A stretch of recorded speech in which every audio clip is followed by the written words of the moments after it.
ang nag-deliver papunta sa bahay nila Pangulong Bongbong Marcos at Speaker Martin Romualdez mag-insert o magpasok ng 100 billion worth of projects sa BICAM. Sana po ay hindi nila ako mapatay bago ko mailabas ang lahat.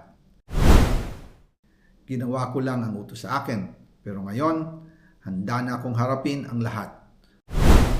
Ginagamit ng administrasyon ang buong resources ng bansa para tumahimik ako. That he will shoot me if I will talk.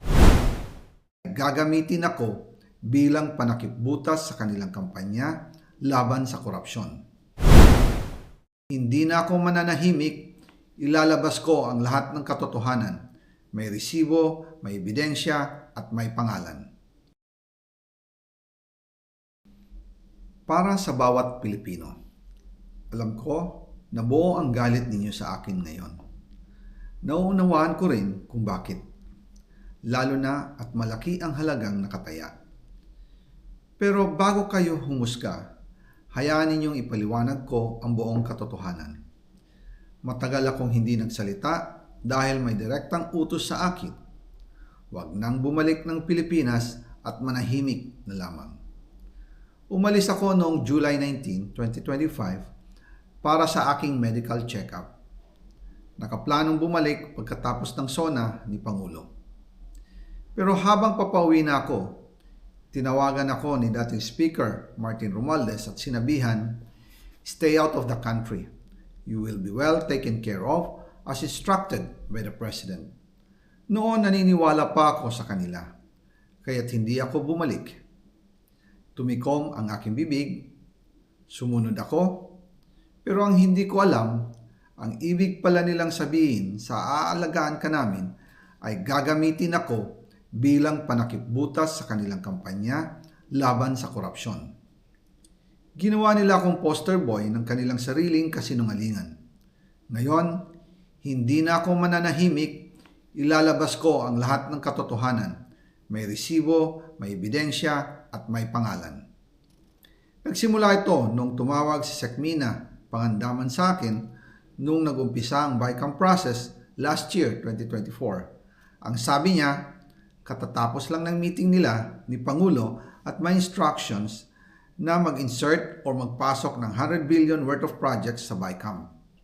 At sinabi pa ni Sekmina, you can confirm with Yusek Adrian Bersamin dahil magkasama sila sa meeting ni Pangulong BBM noong araw na yon. Tinawagan ko po agad si Yusek Adrian Bersamin at tinanong ko kung may instruction nga ba ang Pangulo na magpasok ng 100 billion during their meeting. Ang sabi niya ay totoo nga po. Right after our conversation, tinawagan ko po si dating Speaker Martin Romualdez at nireport ko ang instructions ng Presidente to insert the 100 billion projects. At sinabi niya sa akin, what the President wants, he gets. After ng ilang araw, nag-set po ng meeting si Sekmina Pangandaman at Yusek Adrian Bersamin sa amin ni dating Speaker Martin Romualdez sa Aguado Building in front of Gate 4 ng Malacanang at nandun din po si Yusek Jojo Cadiz.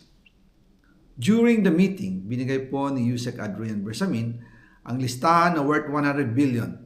Tinanong ko po si Yusek Adrian kung saan galing ang listahan. Ang sagot niya, galing kay PBBM mismo at binigay niya ito mula sa brown leather bag. Nung sinabi po ni Yusek Adrian Bersamin, yung brown leather bag, naalala ko noong nasa Singapore kami right after the elections of May 2022 sa Hilton Hotel, kami ni dating Speaker Martin and PBBM habang pauwi at pabalik ng Pilipinas, hinabol ng PSG ang brown leather bag at ang sabi ni PBBM, maiwan na lahat, wag lang ang brown leather bag. Kaya naniwala ko na utos talaga ito ng Pangulo. Pagkatapos ng ilang araw, I informed sina dating Speaker Martin Romualdez, Sekmina Pangandaman, Yusek Adrian Bersamin, and Yusek Jojo Cadiz na kung pwede 50 billion lang ang ipasok sa program funds dahil so sobra ang DPWH funds versus sa DepEd. In practice, hindi pwede na mas malaki ang budget ng DPWH kaysa edukasyon. And yung balance na 50 billion, ilagay na lang sa unprogrammed funds for the 2025 budget dahil Office of the President din ang nagre-release ng lahat ng unprogrammed funds. Pagkatapos ng isang araw, tinawagan ako ni Sec Mina at sinabi ang mensahe ng Pangulo. Ipasok ninyo yan dahil pinangako na sa akin ni Speaker Martin yan at hindi na pwedeng baguhin. Kumbaga, ang utos ng hari hindi pwedeng mabali. Again, I informed the Speaker and asked clearance about the instructions ng Pangulo. At ang sabi niya, wala tayong magagawa. Kaya po nagtataka ako kung bakit sinasabi ni Pangulo na hindi niya makilala ang budget, samantalang lahat na binawas at dinagdag sa mga ahensya ng gobyerno ay humihingi ng approval sa kanya si Sec Mina Pangandaman.